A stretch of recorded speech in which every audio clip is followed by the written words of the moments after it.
नमस्कार साथियों, मैं मनीष भारद्वाज बहुत बहुत स्वागत करता हूं आप सबका हमारे इस प्यारे से चैनल पर। तो जैसा आप सबको पता है कि केवीएस ने दिल्ली हाईकोर्ट के अंदर एक हलफनामा दिया है कि अगले आने वाले 2 महीने के अंदर जो केवीएस की और एनवीएस की वैकेंसीज हैं वो अनाउंस कर दी जाएंगी। अभी हाल ही के अंदर हमने देखा हमारी ईएमआरएस की वैकेंसीज आई थी। उस ईएमआरएस की वैकेंसीज के अंदर एक जो बहुत बड़ा इशू हमारे सामने आया कि जितने भी एस्पिरेंट्स थे उनके पास उनके डॉक्यूमेंट्स तैयार नहीं थे। रिजर्वेशन बेनिफिट्स के लिए जैसे ईडब्ल्यूएस के लिए जो सर्टिफिकेट बनता है वो लोगों ने नहीं बनवाया हुआ था। ओबीसी के लिए जो एनसीएल होता है वो लोगों ने नहीं बनवाया हुआ था, जिसकी वजह से उन्हें रिजर्वेशन का बेनिफिट नहीं मिला।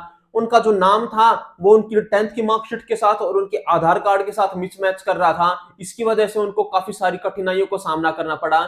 तो अभी केवीएस की वैकेंसीज के अंदर कुछ टाइम है, तो अभी आप सभी को वैकेंसीज आने से पहले अपने सारे के सारे डॉक्यूमेंट्स तैयार कर लेने हैं। और कौन कौन से डॉक्यूमेंट्स की हमें जरूरत पड़ती है केवीएस की वैकेंसीज के अंदर, एक बार हम इस वीडियो के अंदर वो जानेंगे। तो केवीएस की वैकेंसी के अंदर सबसे पहले तो जो हमें जरूरत पड़ेगी वो पड़ेगी 10th की जो आपकी मार्कशीट है। 10th की मार्कशीट के अंदर जो आपकी डेट ऑफ बर्थ लिखी हुई है, जो आपका नाम, आपके पिताजी का नाम और जो माताजी का नाम लिखा हुआ है, वो सारी की सारी डिटेल्स बिल्कुल आपके आधार कार्ड के अंदर मेंशन होनी चाहिए।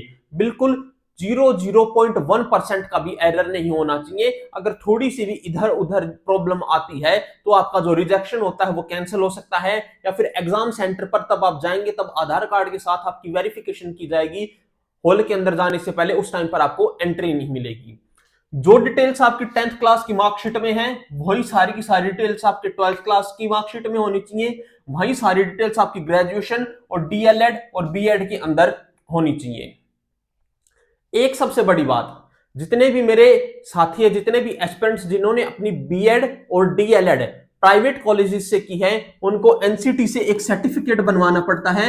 वो अपना सर्टिफिकेट भी बनवा लेना। वो सर्टिफिकेट कैसे बनता है वो आपको आपके कॉलेज वाले बताएंगे। कॉलेज से एक फॉर्म फिल करवाना पड़ता है और फिर उसके लिए ऑनलाइन अप्लाई करना पड़ता है एनसीटी की वेबसाइट पर। और इसके साथ साथ जो सीटेट का आपका पासिंग सर्टिफिकेट है, आपको उसको भी टाइम रहते अरेंज कर लेना है। ये सर्टिफिकेट आपको जो डिजी लॉकर होता है वहां से मिल जाएगा। फिर मेरे जिन साथियों को रिजर्वेशन के बेनिफिट्स मिलते हैं, मोस्टली बात करें तो ईडब्ल्यूएस और जो ओबीसी कैटेगरी होती है, इन दोनों कैटेगरी के अंदर जितने भी एस्पिरेंट्स आते हैं उनको अपने डॉक्यूमेंट्स हर साल रिन्यू कराने पड़ते हैं। तो ईडब्ल्यूएस के मेरे जितने भी साथी हैं जिनको ईडब्ल्यूएस का बेनिफिट मिलता है, वो अभी टाइम रहते ईडब्ल्यूएस के लिए अप्लाई कर देना, क्योंकि ईडब्ल्यूएस को बनने में लगभग लगभग 1.5 से 2 महीने लग जाते हैं। और जितने भी मेरे ओबीसी कैटेगरी के जो साथी हैं, एस्पिरेंट्स हैं, उनको जरूरत पड़ती है एनसीएल की। अगर आपके पास एनसीएल सर्टिफिकेट नहीं है तो आपको ओबीसी कैटेगरी का बेनिफिट नहीं मिलेगा। तो ये जो 2 कैटेगरीज होती हैं इनको हर साल अपना जो सर्टिफिकेट होता है वो रिन्यू करवाना पड़ता है। और याद रखना, जो लास्ट डेट होगी फॉर्म अप्लाई करने की उससे पहले पहले ये आपके डॉक्यूमेंट्स होने चाहिए। ठीक है, अगर उसके बाद अपने ये सर्टिफिकेट्स उस डेट के बाद आपके बनते हैं तो आपको इसका कोई भी बेनिफिट नहीं मिलेगा। तो टाइम रहते आप अपने ये सारे के सारे डॉक्यूमेंट्स को अरेंज कर लेना, ताकि बाद में आपको किसी भी तरह की कोई भी प्रॉब्लम का सामना ना करना पड़े। बहुत बहुत धन्यवाद।